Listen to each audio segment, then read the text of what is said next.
Ay, idol, ba't kaya ayaw mo na mag-artista? Bakit ka hindi lumalabas sa TV, sa pelikula? Hindi ka namin napapanood. Gusto pa rin po. Namimili lang. Kasi kung pangit yung bayad, lugi ako sa pamasahe ko, biyahe pupunta doon. Ba't ako gagawa ng trabaho na talo kung di ako kumita?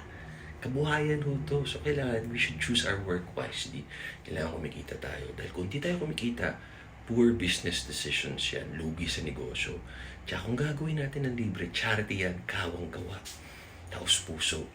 Tapos syempre, kailangan maganda din yung role. So, pag may magandang offer, kung may nakapanood nyo ako, ibig sabihin na gusto ko yung role tsaka yung bayad. Ganun lang kasimple yun. Dahil di naman kayo ako.